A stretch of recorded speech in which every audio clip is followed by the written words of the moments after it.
नमस्कार दोस्तों, मैं रजत सिंह एक बार फिर से जीएस साधना के प्लेटफॉर्म पर आपके लिए एक नया टॉपिक लेकर के आया हूँ आईआर से रिलेटेड। इस समय कुछ ऐसी परिघटनाएं हो रही हैं विश्व में जिसको छोड़ा नहीं जा सकता।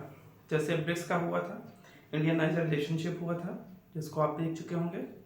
और दूसरी चीज़ ये है कि अभी गुयाना में हुआ, उस पर बाद में वीडियो लाऊंगा। तो ब्रिक्स हुआ, ट्रंप का आना हुआ, इंडिया नाइजर में जाना हुआ, नाइजीरिया में हमारे पीएम नरेंद्र मोदी जी का। और नाइजीरिया के बाद वो सीधे पहुंचते हैं G20 समिट ब्राज़ील के रियो डी जेनेरियो में। ये भी एक बहुत बड़ी इंपॉर्टेंट टॉपिक है हमारे मेंस पर्सपेक्टिव से भी, पीटी के पर्सपेक्टिव से भी। और क्या G20 आज के समय में जो इस समय परिदृश्य चल रहा है, इस समय भी उतना ही प्रासंगिक है, उतना ही सही है, उतना ही मजबूत है, उतना ही ज़्यादा ताकतवर है जब इसकी स्थापना हुई थी। जब तब जैसा था वैसा क्या आज भी है G20, या इसमें जो राष्ट्र हैं वो इस G20 को घसीट रहे हैं बस किसी न किसी तरीके से। तो हम देखते हैं आज का टॉपिक G20 समिट पे। समय ना ज़्यादा लेते हुए मैं चाहूँगा कि आप चैनल को सब्सक्राइब, लाइक, शेयर करें जिससे हमारे चैनल की रीच बढ़े और ज़्यादा से ज़्यादा लोगों तक चैनल पहुँच सके। तो हम चलते हैं आप G20 पर। G20 पर जाने से पहले G20 में कई सारी चीज़ें हुई थी। जैसे इस समय G20 में जो मूल उद्देश्य था वो हंगर एंड पॉवर्टी से रिलेटेड था। और पिछली बार मुझे ऐसा लगता है कि G20 का समिट जब इंडिया में हुआ था तो वो अपने हाई लेवल पे था, पीक पे था। और उसके बाद से चीज़ें, एक ग्राफ होता है जिसके बाद फिर पीक पे चीज़ें पहुंचने के बाद अपने आप गिरना स्टार्ट होती हैं। तो इतनी ज़्यादा हाइप बन गई थी इंडिया में कि अब उसके लेवल पे आदमी सोचता है कि उसके ऊपर जाए।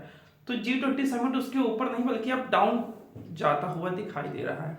इसके अलावा ब्रिक्स हमको मजबूत होता दिखाई दे रहा है, लेकिन G20 समिट, G20 जो हमारा समूह है, G20 जो हमारा इंस्टीट्यूशन है, वो थोड़ा थोड़ा डाउनवर्ड की तरफ जा रहा है। हालांकि इसमें हंगर एंड पॉवर्टी की बात की गई है। एक्चुअली इसका एक टैगलाइन नरेंद्र मोदी जी ने डाला था अपने ट्विटर एक्स हैंडल पे, fight with hunger and poverty. UN ने भी इसमें बात की है। यूएन ने कहा है कि हम गरीबी से प्रभावित हुए जो देश हैं, जो लोग गरीबी से प्रभावित हैं, उनके ऊपर बात करेंगे और हम उनको गरीबी से बाहर, भुखमरी से बाहर निकालने का प्रयास करेंगे। अरबपतियों पर उचित टैक्स लगाएंगे। हालांकि G20 अभी उतना अप्रासंगिक नहीं हुआ है जितना, लेकिन वर्ल्ड ऑर्डर में देखा जाए जितना हम लोग सोच रहे हैं, हो सकता है कि G20 अभी भी रिवाइव कर सकता है। क्यों? क्योंकि अभी भी पूरे वर्ल्ड की 85% जीडीपी जो है वो जीडीपी कंट्रीज शेयर करती हैं। 75% ऑफ वर्ल्ड ट्रेड कौन करता है? वो भी G20 कंट्रीज करती हैं। 70% वर्ल्ड पॉपुलेशन G20 कंट्रीज के पास है। तो कहीं ना कहीं ये रिवाइव कर सकते हैं। लेकिन अफ्रीकन यूनियन का आना, पॉवर्टी पे बात करना, क्लाइमेट चेंज पे बात करना, रशिया यूक्रेन पर बात करना, इतनी सारी चीज़ें पिछली बार जब हमारे यहाँ दिल्ली में हुआ था G20 समिट, तो अब उसको हम सोचते हैं कि कोई भी चीज़ जब पहले हो चुकी तो वो थोड़ा सा और ऊपर जाए। लेकिन जब ऊपर नहीं जाता तो हमें लगता है कि डाउनवर्ड की तरफ चीज़ें क्या हो रही हैं, मूव हो रही हैं। एक्चुअली पैरेलल भी बातें नहीं हुई। यहाँ तक कि इस बार का जो G20 हुआ था उसमें जलवायु परिवर्तन को रोकने के लिए वित्तीय संसाधन जुटाने पर भी कोई बात नहीं होती। अफ्रीकन कंट्रीज जहाँ पर ट्रिलियन इकोनॉमी की बात कर रहे हैं वहां पर ये 200-300 बिलियन इकोनॉमी दे करके बात खत्म कर देते हैं। फॉसिल फ्यूल के डिक्लेरेशन पर भी कोई बात नहीं हुई। लेकिन इंडिया के लिए ये बहुत ही ज्यादा रिलेवेंट समिट थी। उसका रीजन क्या है? क्योंकि यहाँ पर प्रधानमंत्री नरेंद्र मोदी ने कई सारे देश के राष्ट्राध्यक्षों से अलग अलग मिलते हैं।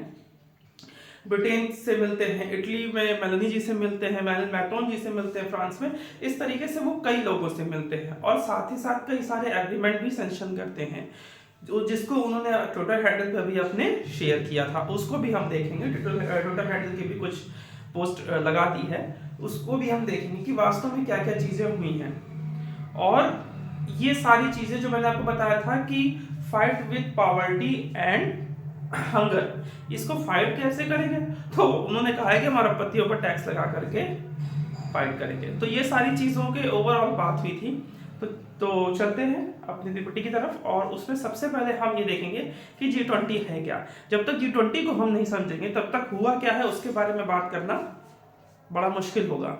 है ना। किसी भी चीज को समझने के लिए हमें उसकी नींव तक जाना होता है, बैकग्राउंड पे जाना होता है। वर्तमान को समझने के लिए इतिहास के पास जाना होता है, इतिहास के पन्ने को कुरेदना पड़ता है, तभी हमें पता चलता है कि वास्तव में चीजें क्या होगी। भाई हमारा किसी से नया नया संबंध बना रहा है, जैसे कि हम सेकंड जनरेशन है, तो हमसे पहले की जनरेशन का उस बगल वाली व्यक्ति के साथ कैसा संबंध था, जब हम ये देखेंगे और उसने क्या रेप्लिकेशन किए थे हमारे परिवार के ऊपर, तभी तो हम चाहते हैं कि नहीं हाँ इनसे संबंध बन सकते हैं, इनके संबंध नहीं बन सकते हैं। ठीक है, तो कहीं ना कहीं हम अपने पूर्वजों से कई सारी चीजें लेकर के चलते हैं। तो कहने का मतलब ये है कि आज की चीज को जानने के लिए भी हमें पीछे जाना पड़ता है। तो हम थोड़ा सा पीछे चलेंगे और फिर जल्दी जल्दी पीछे जो जो G20 का कैसे स्थापना हुई, क्या क्या हुआ, उस पर बात करेंगे। फिर हम तुरंत ही आएंगे किस पे, G20 के ब्राजील समिट में, जो कि जनवरी में हुआ था। ठीक है, उस पर हम बात करेंगे। G20 इंस्टीट्यूशन जो बना था वो 1991 के पास एक्चुअली क्राइसिस, अगर आप पूरे वर्ल्ड ऑर्डर में देखेंगे तो जब जब क्राइसिस आई हैं तब तब इंस्टीट्यूशन बिल्डअप हुए हैं। आपदा में अवसर जो मोदी जी ने टैगलाइन दी थी वो एक्चुअली आज की नहीं है, आज से पहले भी जब जब हमारे पास नहीं विश्व में आपदाएं आई हैं तो उन आपदाओं को अवसर में भी बदला गया है। होता क्या है कि जब आपदा आती है तो कई सारे लोग आपस में इकट्ठा होते हैं और उस आपदा त्रासदी से निकलने का प्रयास करते हैं। ऐसा ही प्रयास किया था कुछ G20 कंट्रीज ने।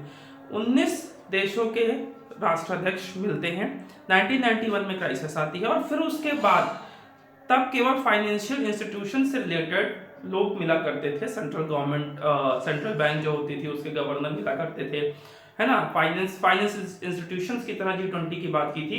लेकिन फिर 2008 में भी क्राइसिस आ जाता है, फाइनेंशियल क्राइसिस आ जाता है। तो 2008 के फाइनेंशियल क्राइसिस से भी हम निकलने के लिए G20 का प्रयोग करते हैं और फिर सभी देशों के राष्ट्राध्यक्ष भी G20 में मिलते हैं। तो आइए हम देखते हैं कि एक्चुअली G20 है क्या और G20 से ब्राजील तक के सफर को तय करते हैं। और पिछली बार जो G20 हुआ था ट्राइको बना हुआ है, ये क्या होता है, इसमें 3 कंट्रीज होती हैं। एक्स कंट्री होती है जहां पर समिट हुआ था, जहां पर समिट होता है वो होता है, और जहां होने वाला होता है वो कंट्री होती है। तो कुल मिला के ये 3 कंट्रीज ट्राइकोमा बनाती हैं और ये जो जहां होने वाला होता है उस कंट्रीज में अपना जो अगला G20 जो अध्यक्षता कौन कंट्री करेगा उसको सौंपा जाता है। ठीक है, उस पर बात करेंगे। जैसे अगला समिट साउथ अफ्रीका में होने जा रहा है तो ब्राजील किसको सौंपेगा, साउथ अफ्रीका को। इससे पहले कहां पर हुआ था, इंडिया में। जब इंडिया में समिट हुआ था तब इंडिया ने किसको सौंपा था, ब्राजील को सौंपा था। इंडिया को मिला कहां से था, वो मिला था इंडोनेशिया से। ठीक है, तो सबसे पहले इंडोनेशिया में उधर हुआ, इंडोनेशिया ने किसको सौंपा, इंडिया को। फिर इंडिया ने किसको सौंपा, ब्राजील को। ब्राजील ने किसको सौंप दिया, साउथ अफ्रीका को। ठीक है, इस तरीके से 4 जगह पर बातें हो चुकी हैं, 4 जगह पर G20 समिट हो चुके हैं। ठीक है, तो पहला ट्राइकोमा किसका था, वो था इंडिया का था, और सॉरी इंडोनेशिया का था, इंडिया का था और किसका था, ब्राजील का था। अब इंडोनेशिया हट गया था, 3 ही रहेंगे, एक्स, प्रेजेंट और फ्यूचर वाले। अब कौन है, अब है India, Brazil and south Africa. ठीक है, और अफ्रीकन यूनियन को कब शामिल किया था, जब दिल्ली में हुआ था। दिल्ली में जो G20 हुआ था, वसुधैव कुटुंबकम जिसकी टैगलाइन थी, वहां पर अफ्रीकन यूनियन को सम्मिलित किया गया था। इसके अलावा यूरोपियन यूनियन जैसी इंस्टीट्यूशंस भी इसमें जुड़ी हुई हैं। तो G20 तो ये हो गई। इसके अलावा +1 इसलिए बोला जाता है क्योंकि पिछली बार अफ्रीकन यूनियन को इसमें ऐड कर दिया गया था। और जो इंपॉर्टेंट पॉइंट है, ठीक है चलते हैं, पॉइंट दिमाग में आ रहा था, होता है ना कहीं कहीं कुछ चीज उड़ते उड़ते दिमाग में आती है और फिर तब गायब, ऐसा ही था। ठीक है, चलते हैं पीपीटी की तरफ, जैसे दिमाग में आता है तो मैं आपको बताता हूँ। चलिए चलते हैं। G20 क्या है और क्यों बना, पहले हम इस पे बात करते हैं। G20 है क्या और G20 बना क्यों।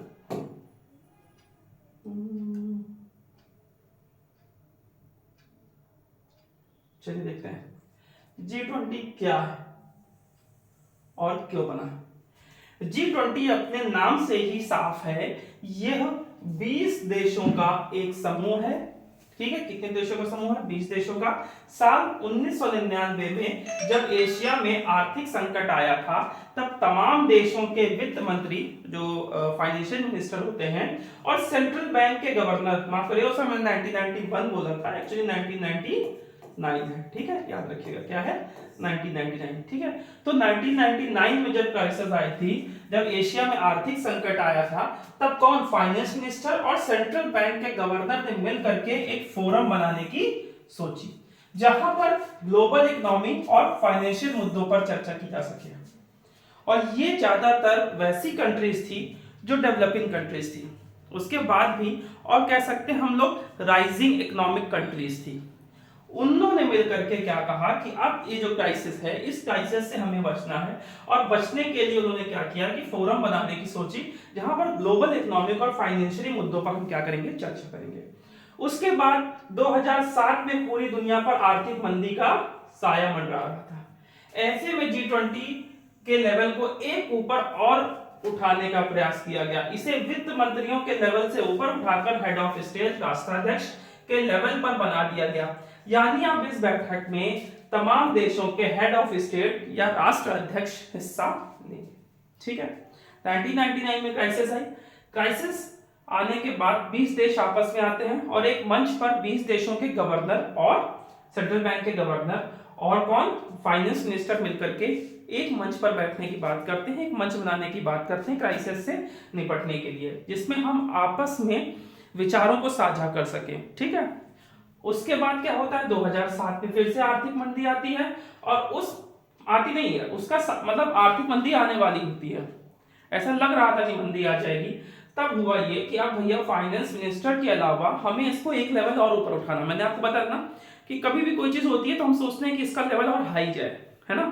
तो वैसे ही उन्होंने क्या सोचा कि अब जब हम फाइनेंस मिनिस्टर सेंट्रल बैंक के गवर्नर से मिल रहे हैं, तो इसके लेवल को एक पॉइंट और हाई लेकर के जाते हैं। तो एक पॉइंट और हाई लेकर के गए और उन्होंने कहा कि आप केवल सेंट्रल बैंक के गवर्नर और फाइनेंस मिनिस्टर नहीं, बल्कि देशों के राष्ट्राध्यक्ष भी इसमें मिलेंगे, ठीक है। उसके बाद क्या हो गया, इस तरह से G20 की पहली बैठक साल 2008 में अमेरिका के वॉशिंगटन में हुई। अब तक इसकी कुल 17 बैठकें हो चुकी हैं, समाप्त में 18 हो जाएंगी। इसकी 18वीं बैठक की मेजबानी कौन कर चुका है, भारत, ठीक है। 18 हो चुकी है, 19वीं वहां पर हो रही है।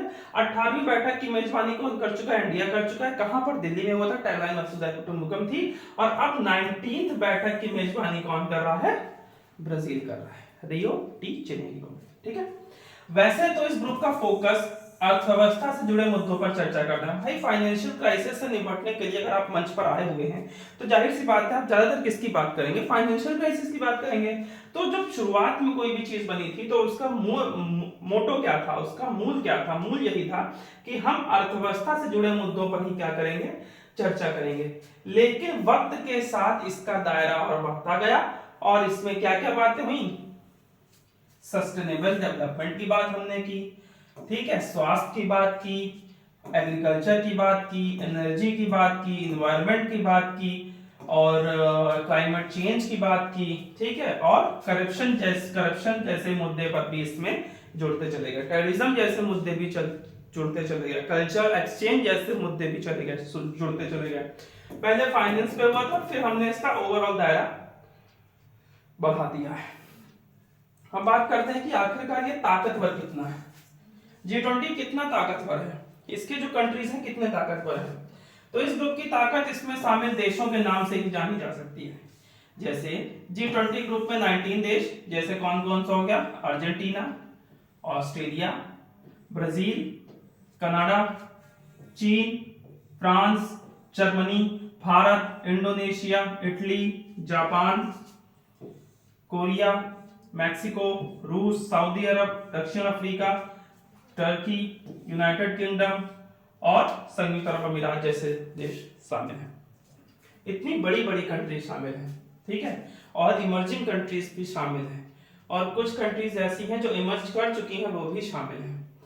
इसके साथ ही इस ग्रुप का 20वां सदस्य है यूरोपियन यूनियन, यानी यूरोप के देशों का एक मजबूत समूह, और इसका 21वां सदस्य कौन बनता है, अफ्रीकन यूनियन। ये कहां पर बनता है, दिल्ली में।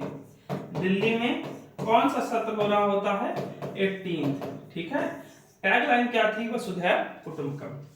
इसके अलावा हर साल अध्यक्ष देश कुछ देशों और संगठनों के मेहमान के तौर भी आमंत्रित करता है। जैसे इस बार भारत ने जब किया था, तब भारत ने मिस्र, मॉरिशस, नीदरलैंड, नाइजीरिया, ओमान, कुल मिलाकर के कुछ ना कुछ हम किसी न किसी कंट्रीज को बुला लेते हैं एज अ गेस्ट कंट्रीज के रूप में। तो जैसे कि पिछली बार इंडिया में Egypt, Mauritius, Netherland, Nigeria, Oman, Singapore और यूएई को बुलाया गया था। ठीक है। G20 की ताकत का अंदाजा इस बात से लगाया जा सकता है कि इसके सदस्य देशों के पास दुनिया की 85% जीडीपी, 85% सकल घरेलू उत्पाद विश्व का किसके पास है? इन G20 कंट्रीज के पास है। मैंने आपको पहले बताया था 75% ग्लोबल ट्रेड में कौन अपना योगदान करता है? G20 countries. और दुनिया की 2/3 आबादी है किसके पास है? इन G20 कंट्रीज के पास। तो बड़े बड़े आंकड़े सुनकर के लगता है कि सच में G20 तो बहुत ताकतवर है भाई। they form 85% of the world GDP, 75% of world trade and 70% of world population। तो पता चलता है कि हाँ ये मजबूत हैं, काफी ज्यादा मजबूत हैं। लेकिन अब से कुछ ना कुछ चेंज हुआ है जिस पर हम आगे बात करेंगे। ठीक है। अब G20 काम कैसे करता है? दरअसल जिस भी देश को G20 की अध्यक्षता मिलती है वह उस साल G20 की बैठक आयोजित करवाता है, वह बैठक का एजेंडा भी पेश करता है। जैसे जब दिल्ली में हुआ था तब इंडिया का एजेंडा आया था, इस समय ब्राजील एजेंडा आ रहा है। ठीक है। इसके अलावा G20 में 2 समांतर ट्रैक पर भी काम चलता है, एक होता है फाइनेंस ट्रैक और दूसरा होता है शेरपा ट्रैक। वो बने कहीं, ये रहा शेरपा ट्रैक। ठीक है। फाइनेंस ट्रैक में क्या होता है कि इसमें फाइनेंस मिनिस्टर और सेंट्रल बैंक के गवर्नर मिलकर के काम करते हैं। और शेरपा ट्रैक में एक शेरपा लीड कर रहा होता है। शेरपा उसे कहा जाता है जो पहाड़ों में किसी मिशन में भेजा जाता है, उस मिशन को आसान करने का काम करता है। तो G20 शेरपा लीड भी अपने अपने देशों के प्रमुख जो होते हैं वो काम आसान करने का जिम्मा उठाते हैं और सभी सदस्य देश जो होते हैं वो आते हैं और शेरपा में लीड करते हैं। कहने का मतलब ये है कि G20 क्या है ये आपको समझ में आया। G20 नाम से पता चल रहा है कि 20 देश आपस में आकर के इकट्ठा हुए और उन्होंने फाइनेंशियल क्राइसिस जो 1999 में हुई थी उससे निकलने की बात की थी। और शुरुआत में फाइनेंस मिनिस्टर और गवर्नर इसमें मिलते थे। उसके बाद क्या होता है कि फिर मैंने बताया था कि हम एक पॉइंट किसी भी चीज को आगे बढ़ाते हैं, उस एक पॉइंट को आगे बढ़ाने के चक्कर में 2007 में जब पूरे विश्व में कह सकते हैं हम फिर से फाइनेंशियल क्राइसिस का खतरा मंडरा रहा था, तब पुनः ये इकट्ठा होते हैं और 2008 में जाकर के इसको एक स्तर और आगे बढ़ाते हैं और कहते हैं अब राष्ट्राध्यक्ष भी आकर के इसमें क्या होंगे, राष्ट्राध्यक्ष को भी इसमें बैठक में सम्मिलित हम करेंगे। ठीक है। फिर हमने बताया कि जीडीपी में आखिर G20 कितना ताकतवर है, तो इसकी कुछ कंट्रीज है। अच्छा एक काम करिएगा, कंट्रीज के जो नाम है G20 कंट्रीज याद करने का उतनी ज्यादा जरूरत नहीं है, लेकिन G20 कंट्रीज उठाइएगा, वर्ल्ड मैप उठाइएगा और उसमें उनकी लोकेशन जरूर देख लीजिएगा। ठीक है। कहां पर कौन सी G20 कंट्रीज है। ठीक है। लोकेशन आपको जरूर पता होनी चाहिए। अर्जेंटीना कहां पर है और ये आपका रूस कहां पर है। रूस तो खैर आपको पता ही होगा, कनाडा, चीन, ज्यादातर कंट्रीज आपको पता ही होगी। अर्जेंटीना कहां है, ऑस्ट्रेलिया कहां है, ब्राजील कहां है, कनाडा कहां है, चीन कहां है, फ्रांस कहां है, जर्मनी कहां है, पता ही होगी। इंडिया तो पता ही है ऑलरेडी।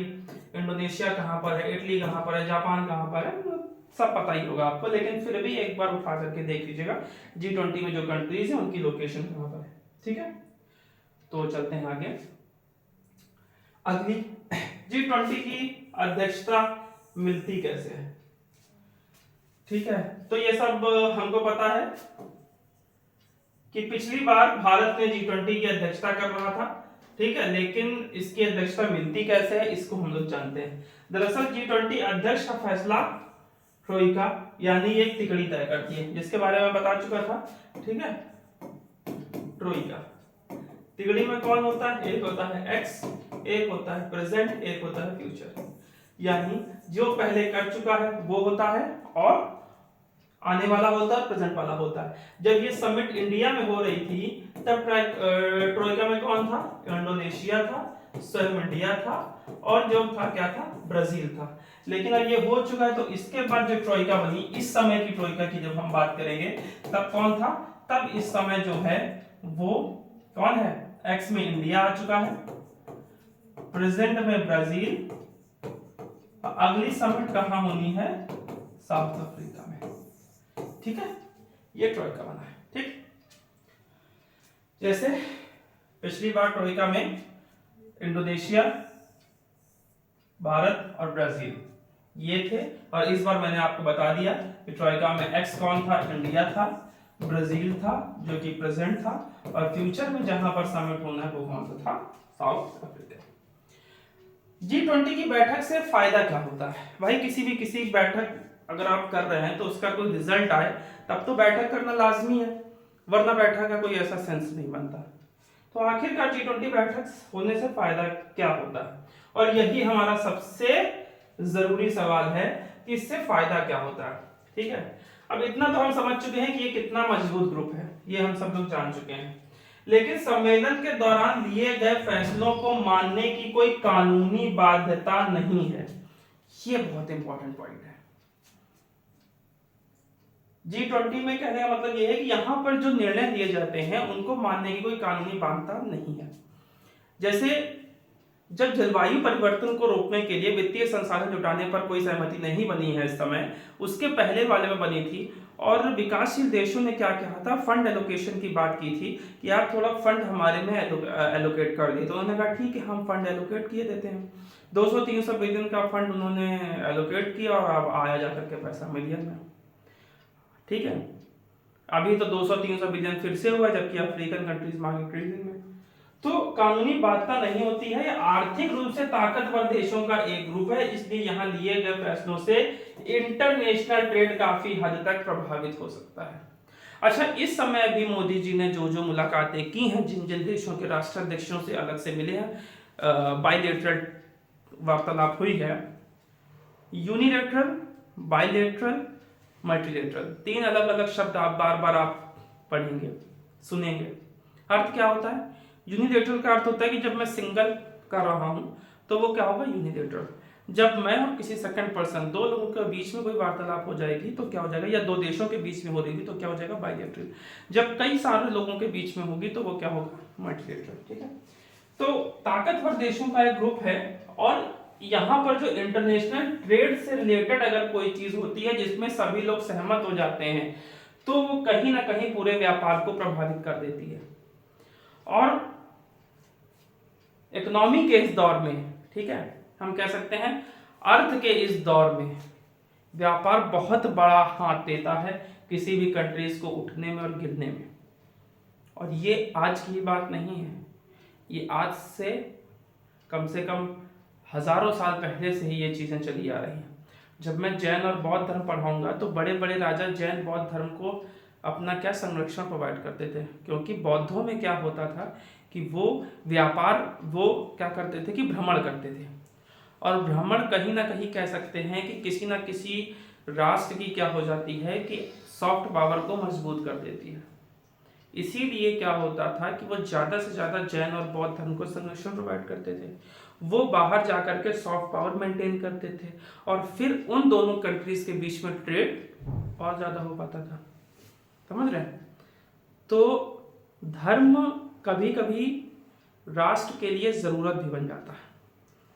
जब जैन बौद्ध धर्म पढ़ेंगे तो हम इस पे बात करेंगे।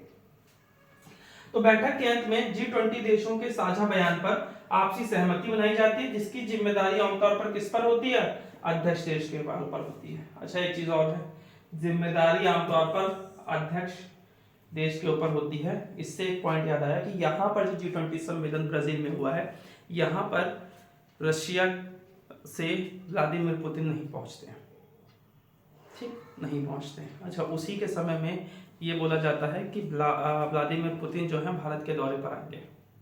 डेट अभी क्लियर नहीं की गई है, तो ये कहीं ना कहीं दिखा रहा है कि हाँ, इंडिया जो है वो रशिया के लिए कितनी इंपॉर्टेंस रखता है। और यहाँ पर आने का क्या रीज़न था, तो सेम वही रीज़न था जिस रीज़न से ब्रिक्स में साउथ अफ्रीका में नहीं गए थे रशिया प्रेसिडेंट ये व्लादिमीर पुतिन साहब। क्यों नहीं गए थे?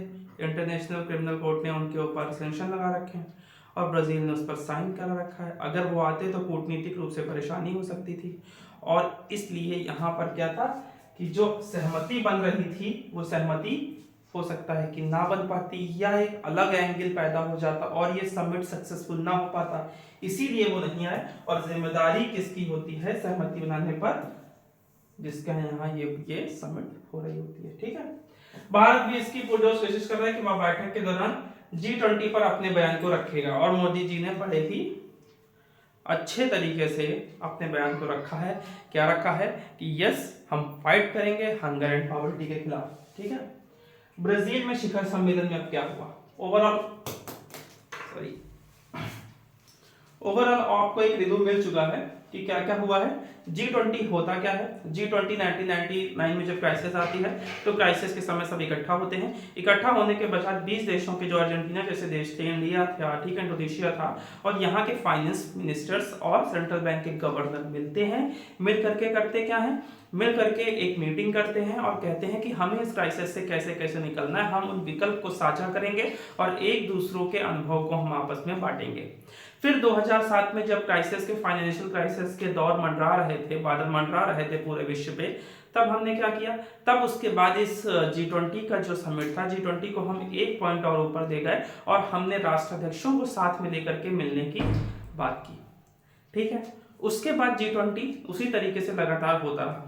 लेकिन यहाँ पर क्या होता है, G20 के ये राष्ट्राध्यक्षों के समिट के अलावा भी कई लोकल समिट हुआ करते हैं, जैसे इनके डिफेंस मिनिस्टर्स मिला करते हैं, सेंट्रल बैंक के गवर्नर मिला करते हैं, इस तरीके से मिला करते हैं। इस समय जो G20 हुआ है उसकी अध्यक्षता कौन कर रहा है, तो उसकी अध्यक्षता कर रहे हैं ब्राजील। ठीक है, नीनो डी सिल्वा।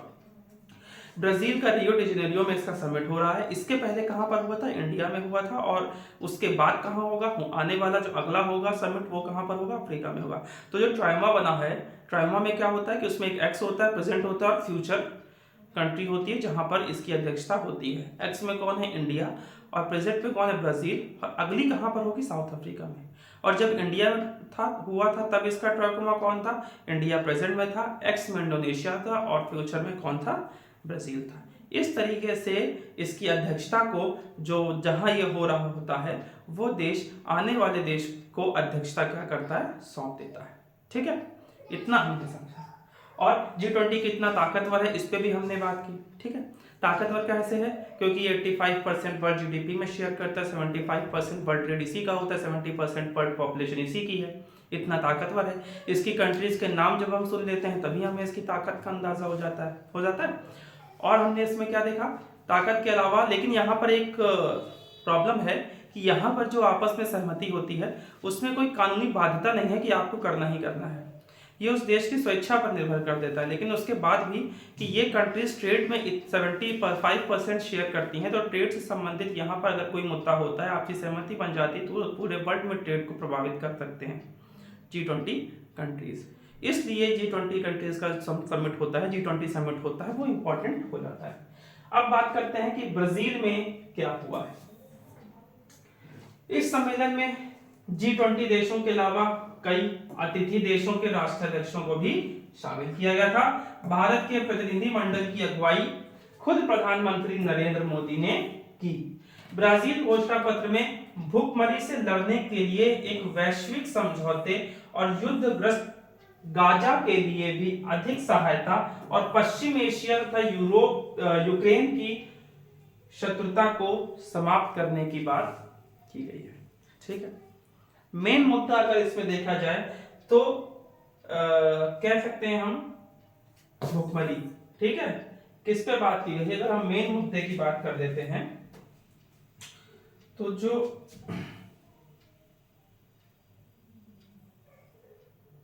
मेन मुद्दा रहा था वो था hunger and poverty. Hunger and poverty सारा G20 इसी के इर्द गिर्द घूमता था। ठीक है, संयुक्त वक्तव्य पर पूर्ण सर्वसम्मति नहीं बनी। मैंने आपको बताया था संयुक्त वक्तव्य को समूह के सदस्यों का समर्थन किया, लेकिन इस पर पूर्ण सर्वसम्मति नहीं बन पाई। इसमें यहां देखिएगा, इसमें वेरी इंपॉर्टेंट, भविष्य में अरबपतियों पर वैश्विक कर लगाने और संयुक्त राष्ट्र सुरक्षा परिषद के स्थायी सदस्य संख्या के विस्तार की अनुमति देने वाले सुधारों का भी आह्वान किया। ठीक, क्या कहा गया इसमें, पहली बात की गई अरबपतियों पर टैक्स को बढ़ाने के लिए, दूसरी बात की गई यूनाइटेड नेशन सिक्योरिटी काउंसिल के जो परमानेंट मेंबर हैं उनकी संख्या बढ़ाने को। अगर एक्स हैंडल आप नहीं चलाते हैं, ट्विटर हैंडल, सोशल मीडिया पर अगर आप एक्टिव नहीं हैं, तो मैं आपसे निवेदन करूंगा कि उस पर एक्टिव हो जाइए और खासतौर पर नरेंद्र मोदी जी को जरूर आप उस पर ऐड कर दीजिए। रीजन क्या है कि अब देखिएगा, यूनाइटेड नेशन सिक्योरिटी काउंसिल में स्थायी परमानेंट मेंबर की संख्या को बढ़ाने की बात करी है। और इसी के समय जो हमारे प्रधानमंत्री नरेंद्र मोदी जी हैं वो G20 में अजय बांगा जी से मिलते हैं, ठीक है, और गीता गोपीनाथ से भी मिलते हैं। IMF और world bank, United Nation Security council, ठीक है। इसके अलावा फ्रांस, ब्रिटेन, इटली, इनसे मिलते हैं। सिनेरियो क्या दिख रहा है? सिनेरियो दिख रहा है कि कहीं ना कहीं इंडिया अपनी पावर को मजबूत कर रहा है और इंडिया ने चाइना के साथ भी अपने रिलेशन को बेहतर किया।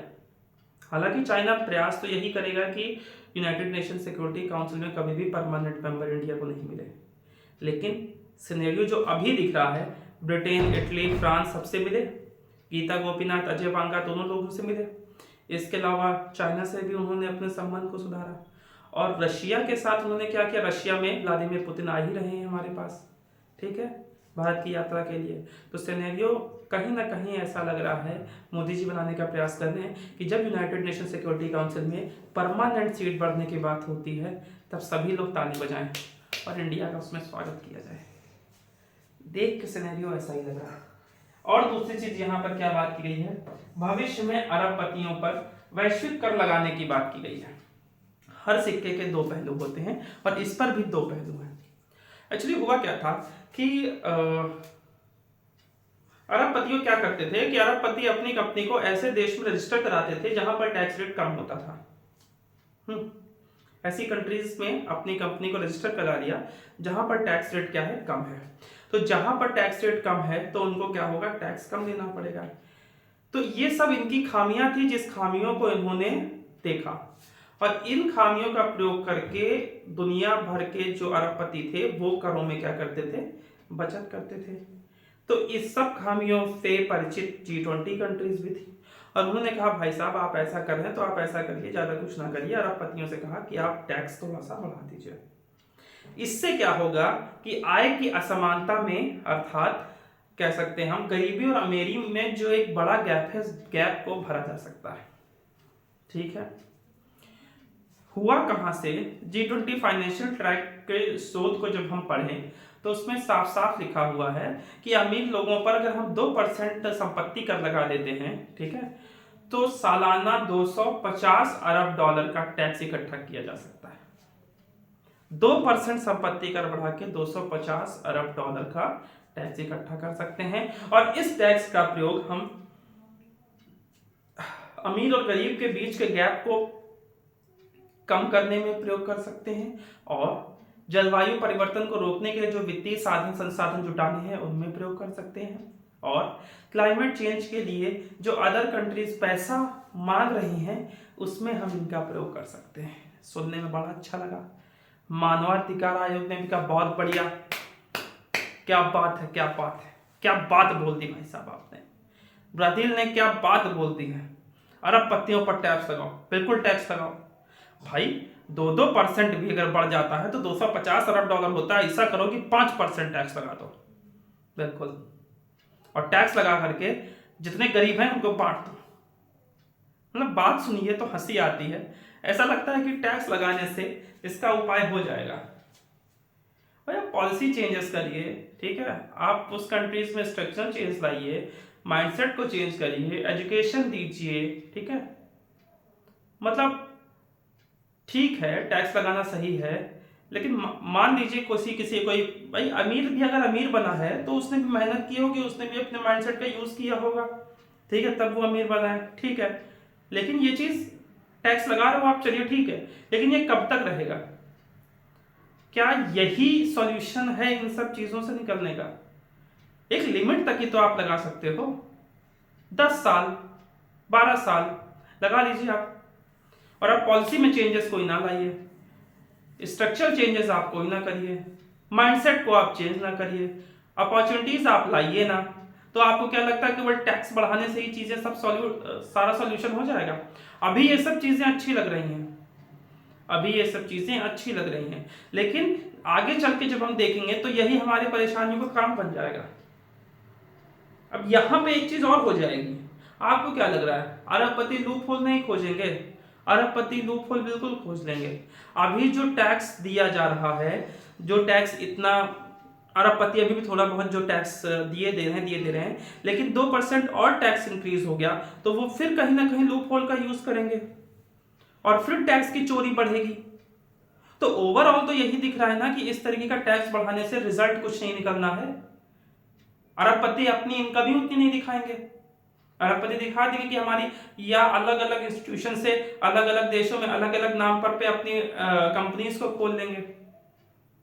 बात तो यही है सीधी सीधी कि आप केवल ये कह रहे हो कि हम उन पर टैक्स इंपोज करेंगे उससे पैसा, लेकिन भाई साहब ये सॉल्यूशन नहीं है इस चीज का। सॉल्यूशन तब होगा जब आप फाइनेंशियल चेंजेस लाएंगे, जब आप पॉलिसी को अपनी चेंज करेंगे, ठीक है, तब इन सब चीजों में चेंज आएगा। तो ये कोई सॉल्यूशन नहीं है, लेकिन फिर भी इस पर बात की गई है कि यूनाइटेड नेशन से स्थायी सदस्य की तो बात होगी, मैंने बताया कि पीएम मोदी जी कैसे मिल रहे हैं, और उन्होंने क्या कहा है कि भविष्य में अरबपतियों पर वैश्विक कर लगाने की बात की गई है। ठीक, और क्या हुआ है, 2025 में G20 की मेजबानी दक्षिण अफ्रीका को सौंपी गई, बता चुका हूं। G20 के इतिहास में पहली बार इतने लंबे समय तक ग्लोबल साउथ द्वारा इस फोरम की अध्यक्षता की गई है। Indonesia global south countries, India global south countries, Brazil global south countries, south Africa global south countries. तो वही ये कह रहा है कि पहली बार इतने लंबे समय तक साउथ द्वारा इस फोरम की अध्यक्षता की गई है। ठीक है, और कुछ डाटा लिखा गया है। 2022 में इसका आयोजन इंडोनेशिया में होता है, 2023 में भारत में हुआ था, और 2024 में ब्राजील ने इसका कर रहा है, और आने वाला 2025 का साउथ अफ्रीका करेगा। ठीक, ये हमने बात की। यहां पर क्या हुआ, तो G20 में हुआ क्या है, भूख और गरीबी से लड़ने के लिए वैश्विक गठबंधन हुआ है। ठीक है, fight with poverty and Hungary, इस पर एक गठबंधन हुआ है। ठीक है, यूएन के मुताबिक पिछले साल दुनिया भर में 73 करोड़ लोग गरीबी से प्रभावित थे, जो कि दुनिया की 9% आबादी है। ये यूनाइटेड नेशन का डाटा है। यूनाइटेड नेशन का डाटा कहता है कि पिछले साल दुनिया भर में 73 करोड़ लोग गरीबी से प्रभावित थे, और लगभग 9% जो है आबादी इसके बराबर है। तो ये जब इन्होंने देखा तो उन्होंने क्या कहा, और उन्होंने फिर G20 की फाइनेंशियल ट्रैक के शोध पर आ जाते हैं। उसमें उन्होंने कहा कि अगर हम अमीरों पर 2% संपत्ति कर लगा दें तो $250 अरब का हमें क्या होगा, टैक्स इकट्ठा हो जाएगा। तो उन्होंने कहा भाई साहब ऐसा करो कि इन पर टैक्स इंपोज कर दो। टैक्स इंपोज कर दिया गया। टैक्स इंपोज करने के क्या इफेक्ट है वो भी हमने बता दिया। मानवाधिकार आयोग ने भी इसको बहुत बढ़िया बताया और इसको कहा कि ये तो भैया टैक्स जस्टिस है। ठीक है, और उसके बाद क्या बात हुई, उसके बाद हम जानते हैं कि सहमति किस पर नहीं बनी। जलवायु परिवर्तन को रोकने के लिए वित्तीय संसाधन जुटाने पर कोई सहमति नहीं मिली। भाई जलवायु परिवर्तन को रोकने के लिए आपको फॉसल फ्यूल पर कोई ना कोई डिक्लेरेशन देना पड़ेगा।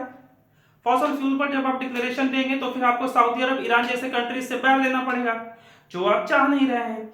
ठीक है, तो आपने फॉसल फ्यूल पर डिक्लेरेशन नहीं दिया। जलवायु परिवर्तन को रोकने के लिए किसी भी वित्तीय संसाधन को जुटाने पर आपने कोई बात नहीं की।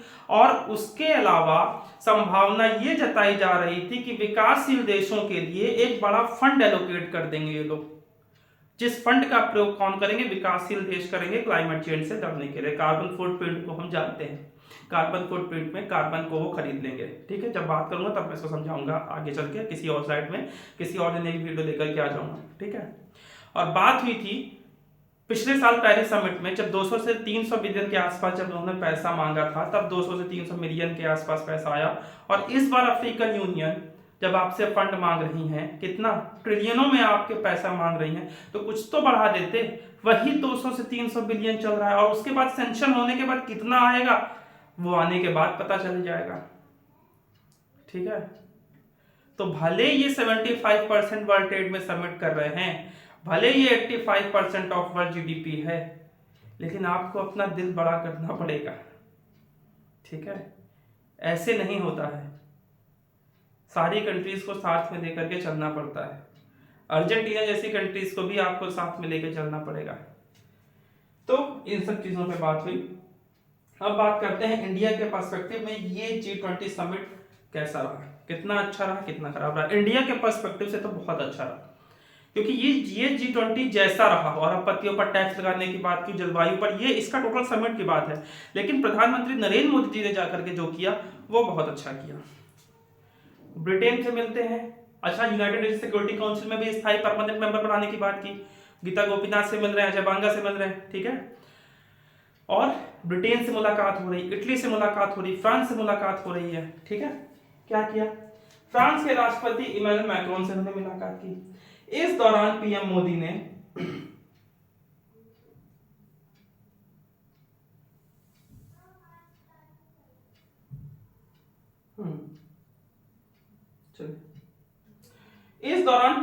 ने G20 समिट के अलावा इतर फ्रांस के राष्ट्रपति इमैनुअल मैक्रोन से भी मुलाकात की और उन पर अंतरिक्ष, ऊर्जा, एआई, एजुकेशन जैसे क्षेत्रों में मिलकर काम करने की बात की। इस बार पीएम मोदी जहां जहां गए हैं, जैसे ब्रिटेन से मिले, इटली से मिले, फ्रांस से मिले, सबसे उन्होंने एजुकेशन की बात जरूर की है। कहा है कि आप एजुकेशन के लिए गेट खोलिए, जो गेट खुले उन्हें और प्रसारित करिए। भाई हमारे पास इतना पैसा है, हमारे पास इतने बच्चे हैं, ये बच्चे हमारे जाना चाहते हैं पढ़ने के लिए, आप गेट खोलिए। रीजन क्या है? रीजन ये है कि कनाडा में भी हम लोगों के स्टूडेंट्स पढ़ रहे हैं, ठीक है। ट्रूडो से बन नहीं रही है, खैर संभावना यही कि ट्रूडो चले जाएंगे, कनाडा में भी इलेक्शन हो गए, ट्रूडो चले जाएंगे। उधर क्या हो रहा है कि ट्रूडो से हमारे संबंध सही नहीं है, तो प्रयास यही चल रहा है कि ट्रूडो से संबंध खराब है तो स्टूडेंट को कहीं ना कहीं माइग्रेट किया जाए। कहने का मतलब ये है कि हमें अगर किसी भी कंट्रीज पर निर्भर नहीं रहना है, या ना तो एजुकेशन के लिए ना ही ट्रेड के लिए, हमें अपॉर्चुनिटीज कई सारी खोलनी ही पड़ेगी। एनर्जी सेक्टर में फ्यूल के लिए हम केवल रशिया पर डिपेंड नहीं रह सकते हैं, हमें नाइजीरिया की तरफ देखना पड़ेगा, ठीक है। हम केवल एक तरफ को लेकर के नहीं चल सकते हैं, हमें कई सारे सेक्टर, कई सारे देशों के साथ ऐसे संबंध बनाने हैं कि हमारे पास मल्टीपल ऑप्शन हो। अब भाई जहां कनाडा के साथ हमारा नहीं बना तो हमने ब्रिटेन के साथ बना लिया, ब्रिटेन में जाकर के, लंदन में जाकर के, लंदन यूनिवर्सिटी में जाकर के बच्चे अपना एजुकेशन प्राप्त कर रहे हैं। समझ रहे हैं, ये चीजें सिनेरियो है, ये चीजें भी हमको ध्यान में रखना चाहिए कि हम कई सारे सेक्टर को खोलें। इसीलिए वो जहां पर जाएंगे, ब्रिटेन, इटली और फ्रांस में एजुकेशन की बात जरूर करेंगे। तो ट्रूडो भैया तू तो गए, ट्रूडो तो गए, एजुकेशन पे बात होगी। स्टूडेंट्स ज्यादातर, भाई यूएसए को अगर हम देखेंगे तो यूएसए की हमेशा से पॉलिसी रही है कि हम अच्छे अच्छे ब्रेन को खींचने की कोशिश करें। अजय बांगा होगा, ठीक है, हर ज्यादातर सीईओ इंडियन मिलेगा, तो क्या होगा कि ज्यादातर अच्छे ब्रेन्स इंडिया से ही क्यों निकल के आ रहे हैं, ठीक है। कनाडा को ये चीज सोचनी चाहिए, अगर आप ज्यादा लड़ाई करोगे तो नुकसान आपका ही होगा। हमारे लिए तो कई सारी कंट्रीज के गेट खुले हुए हैं, लेकिन इस बार दिखा है G20 में कैसे ट्रूडो अकेले अलग थलग पड़े हुए हैं। पीएम मोदी जाने के बाद तो हाथ भी नहीं मिलाते उनसे। इन सब चीजों का बहुत इफेक्ट पड़ता है, इन सब चीजों का बहुत इफेक्ट पड़ता है भाई। जैसे कि हम देखेंगे कि प्रधानमंत्री नरेंद्र मोदी जी किसी भी से मिल रहे हैं तो हाथ मिला रहे हैं। एक तो आपने हाथ मिला दिया, हाथ मिला करके आपने दिखा दिया कि मेरी इनकी दोस्ती है। एक व्यक्ति के साथ आप ऐसे खड़े हैं, एक व्यक्ति के साथ आप गले मिल करके एक्स पे डाल रहे हैं। ये तीनों चीजें क्लियर करती हैं कि हमारी उस कंट्रीज के साथ कैसे रिलेशन है। अगर हम ऐसे खड़े हैं तो हाँ रिलेशन ठीक ठाक है, हाय हेलो तक है।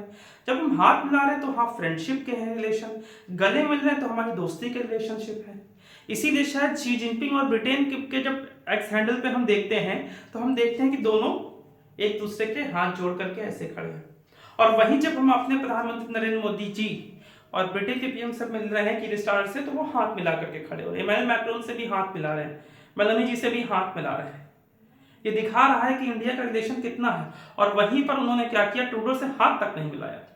ये छोटी छोटी चीजें बहुत अफेक्ट करती हैं। जब मैं फोटो देख रहा था तो फोटो में भी बीच में सबसे पहले, जहां पहले हमारे देश के पीएम वगैरह पीछे खड़े होते थे, आज सेंटर में व्हाइट, मतलब एकदम से आप पहचान सकते हैं कि ये पीएम नरेंद्र मोदी हैं। व्हाइट कलर का कुर्ता पहने बीच में खड़े हुए हैं और उनका हाथ किसने पकड़ा हुआ है? नीनो डी सिल्वा ने, जो कि इस समिट को हैंडल कर रहे हैं। और एक तरफ बाइडेन खड़े हुए हैं। यानी एक तो जो समिट कर रहा है राष्ट्राध्यक्ष वो, और इस विश्व में जो पिता की भूमिका में रहता है अमेरिका, उसका एक राष्ट्रपति, दोनों लोग के हाथ पकड़े कौन खड़ा हुआ है? प्रधानमंत्री, अपने प्रधानमंत्री नरेंद्र मोदी जी। तो ये इंडिया की पावर को तो दिखाता ही दिखाता है, और यही पावर को देख देख करके नाराज होते हैं पाकिस्तान जैसे देश। ठीक है, तो उनको नाराज करना हमारी आदत है, तो हम नाराज करते हैं। चैनल को लाइक सब्सक्राइब शेयर और क्या होता है, बेल आइकन जरूर दबाइएगा। ठीक है, तो फ्रांस के राष्ट्रपति इमैनुअल मैक्रोन से मुलाकात की, और मुलाकात करने के बाद अगला काम क्या हुआ है? इटली की प्रधानमंत्री जॉर्जिया मेलोनी से भी उन्होंने मुलाकात की। ये है कुछ ट्विटर हैंडल, देखिए यहां पर भी हैंडशेक हो रहा है, यहां पर भी हैंडशेक हो रहा है, यहां पर भी हैंडशेक हो रहा है, और तो और यहां पर भी हैंडशेक हो रहा है। ठीक है, जो दिखाता है कि नहीं इंडिया में पावर है, पावरफुल बहुत बन चुका है। ये देखिए फोटो थोड़ी सी कट गई है, लेकिन ये देखिए जयशंकर, यहाँ ज्यादा स्पष्ट है, जयशंकर जी भी हैं। और इंडोनेशिया के जब राष्ट्राध्यक्ष जयशंकर जी से मिलते हैं तो कहते हैं आपकी पॉपुलैरिटी तो सबसे ज्यादा है, हो क्यों ना, इंडिया को इतना ऊंचे ले जाने में बहुत बड़ा हाथ जयशंकर जी का है। तो कह रहे हैं हमारे देश में भी आपकी पॉपुलैरिटी बहुत ज्यादा है, सब लोग आपको काफी ज्यादा, आपकी बायोग्राफी को सर्च करते हैं, लोग आपसे बहुत कुछ सीखते हैं, सीखना भी चाहिए। ठीक है, कि एक व्यक्ति क्या क्या कर सकता है। ठीक है, तो ये हमारे अदर कंट्रीज के साथ रिलेशनशिप को दर्शा रहा है।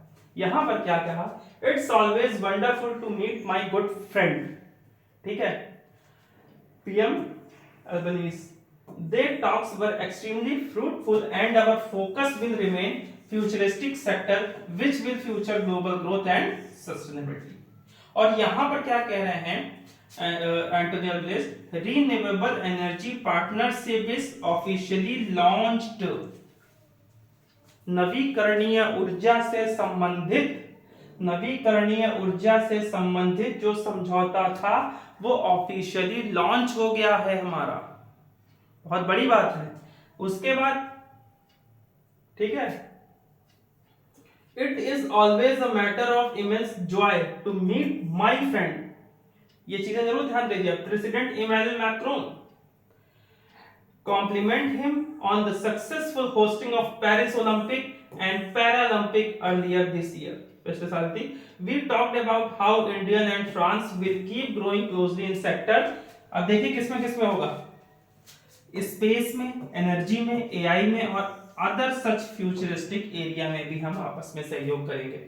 Our nation will work closely to enhance people to people linkage. और जब इनका हम देखते हैं, इमैनुअल मैक्रोन जी का एक्स हैंडल देखते हैं, तो उसमें उन्होंने साफ लिखा हुआ है कि जो एजुकेशन से रिलेटेड, एनर्जी से रिलेटेड, एआई से रिलेटेड हमने इंडिया के साथ समझौता किया है वो फ्रांस को समृद्धि लाएगा, फ्रांस में समृद्धि लाएगा, और कह सकते हैं कि फ्रांस में सस्टेनेबल डेवलपमेंट भी लाएगा। ऐसी बात किसने की है? इमैनुअल मैक्रोन जी ने एक्स हैंडल पे की है। ठीक है, उसके बाद नरेंद्र मोदी जी किससे मिल रहे हैं?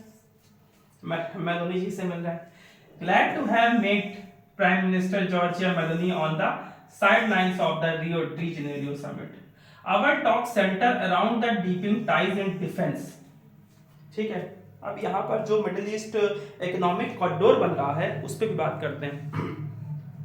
इटली में जो मिडिल ईस्ट इकोनॉमिक कॉरिडोर बन रहा है उसको हम दो भागों में बांट सकते हैं। एक है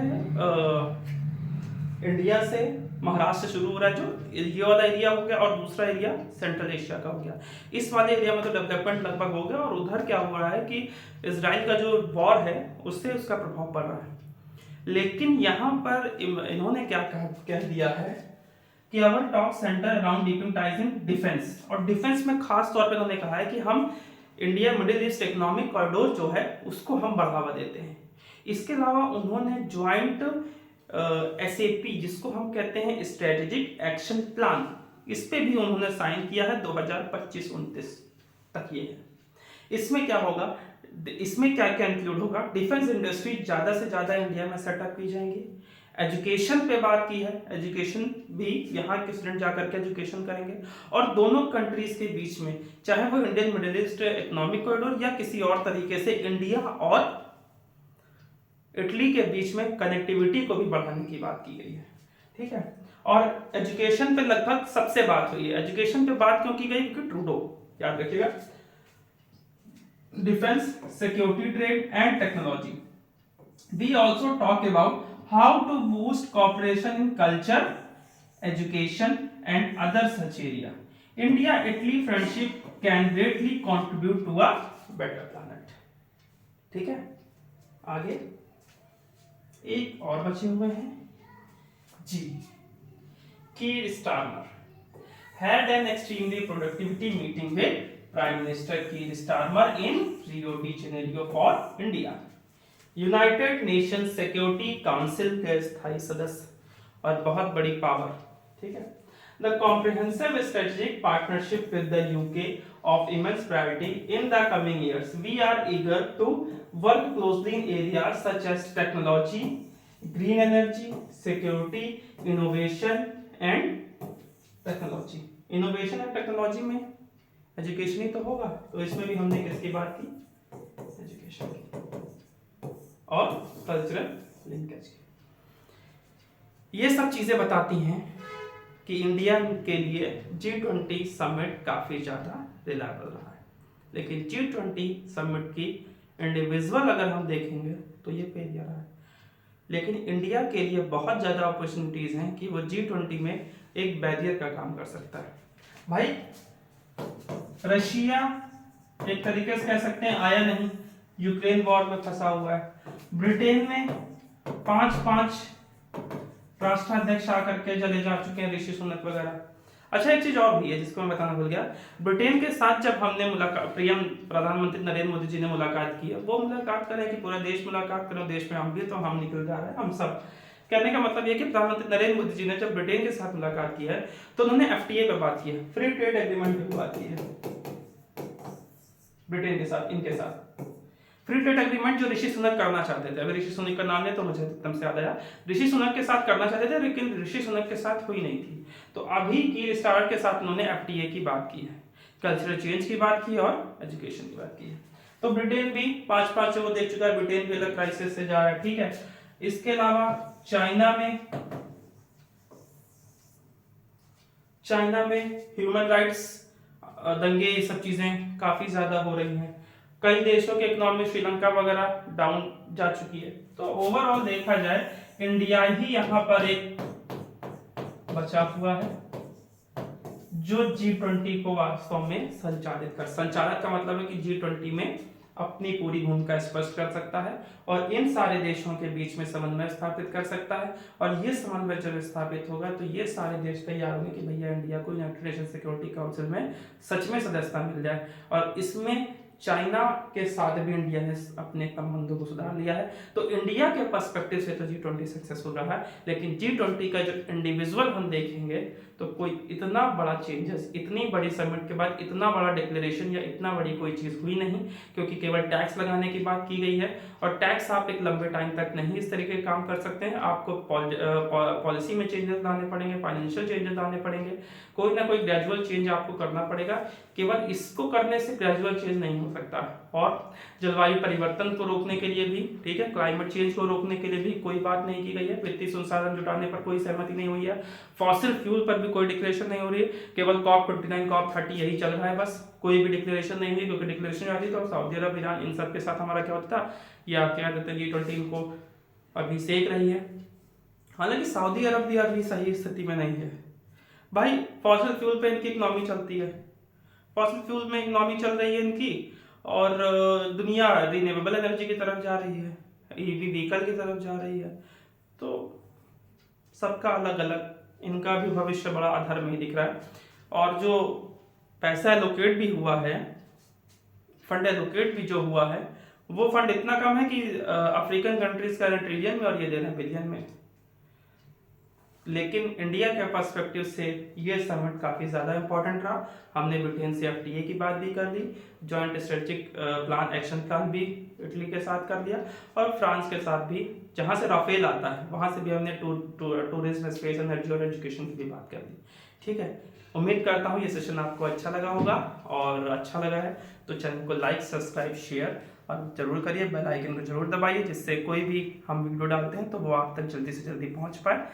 और पिछले वीडियो अगर आप ना देखा हो तो उसको देख लीजिए, और इसके बाद हम एक अगला वीडियो लाएंगे जिसको आप देखिएगा। और 1 दिसंबर से आप लोग रेगुलर आइएगा, हिस्ट्री की, एंशिएंट हिस्ट्री की अच्छी क्लासेस स्टार्ट हो जाएंगी। Thank you very much.